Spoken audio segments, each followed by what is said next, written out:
Al base. This is at Oscar 5. New copy. We're moving to destination 1. Over.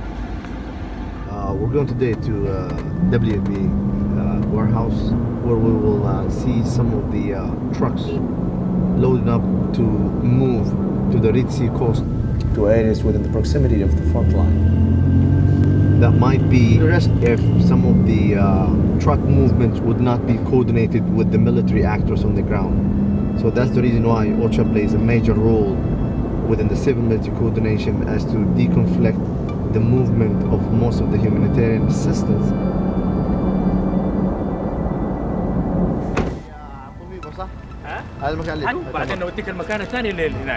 In Yemen, there are multiple threats.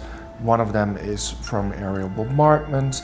There are other threats from artillery and other explosives. So informing the armed actors of where we are will facilitate their practices and their operations to protect us. Under international humanitarian law, the obligations for parties to the conflict are very, very clear. It is their obligation to protect humanitarian partners and the movements that we take.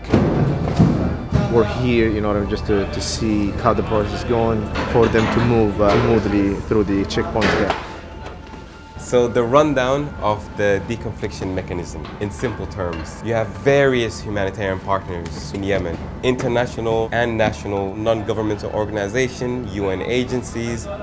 They all have humanitarian activities going on, whether it's food distribution, transporting humanitarian personnel to do assessments, or delivering humanitarian aid by trucks or planes or ships. OCHA's Deconfliction Liaison Team is the one-stop shop for all the humanitarian partners to deconflict their movements and activities with the coalition. So a partner will log on to the deconfliction platform. They will fill all their details, the coordinates of where the distribution is happening.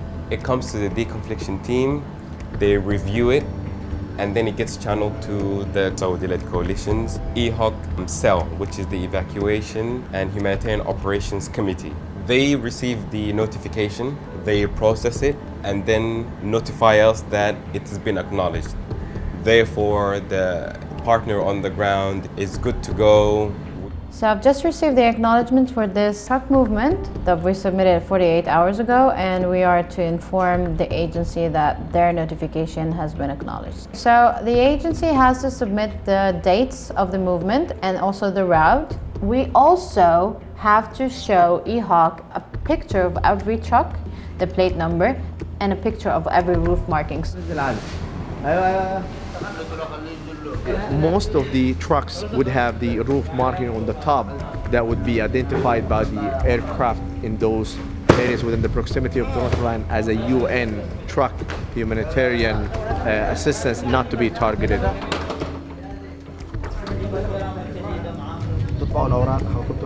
Drivers would risk being hit, especially if they're going to areas close to the front line. Now, because of the massive movement to the Red Sea coast, there's a whole lot of notifications coming to us. Prior to the movement, we notify the Joint Operations Center, then they report to the checkpoints where they move all the humanitarian.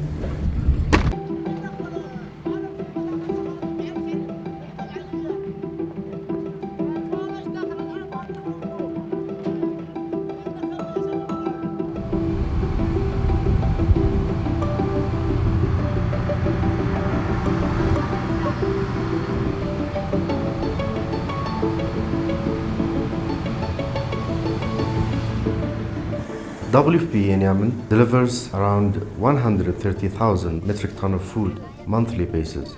This is a huge task and requires huge efforts, starting from planning, designing, communication, coordination. OCHA has played a good role by facilitating deconfliction processes. As much as we can negotiate access with local authorities, we need to make sure that the icing on the cake, so to say, is deconfliction. And that is to say, we get the areas that we operate in to be deconflicted before we can send staff to those locations to operate.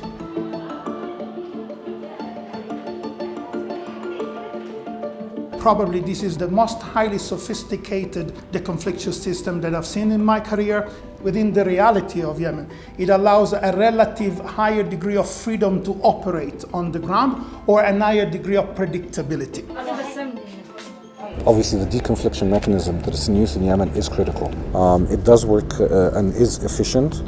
Without that deconfliction, we won't be able to actually deliver. What it would mean for us if we didn't have that deconfliction is we'd have to limit our programming to a huge extent. Yemen has more than 30 fronts, so you can quite easily get to places where it is dangerous. So when we plan the distribution, it takes a lot of preparation, informing the beneficiaries, getting approvals from the authorities. And I must say, the mechanism is quite efficient. It's well organized. There's a team that we can reach out to. If we have questions, they will respond. So it's not just a good mechanism, they're good people. وعم بيقول إنه notification 11565. We have daily contact with partners in Yemen. They know that we're always ready to answer their calls. I do feel how hesitant they're sometimes to call us late at night, but we've always encouraging them, like, you have to call. We're always ready to answer. We're happy to help. We're happy to support. For now, we're submitting on behalf of 51 NGOs and for 19 UN agencies. Sometimes we might hit 90 or 100 notifications per day. The confliction team is the team which works 24/7, literally 24/7. Okay.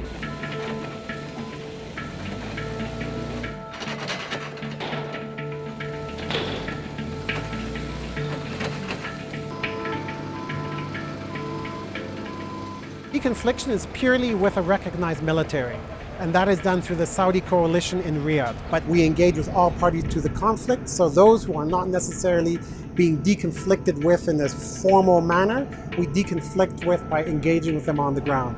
We speak to anybody and everybody. That is part of the OCHA mandate that the General Assembly gave us. It is what is called a principled humanitarian response.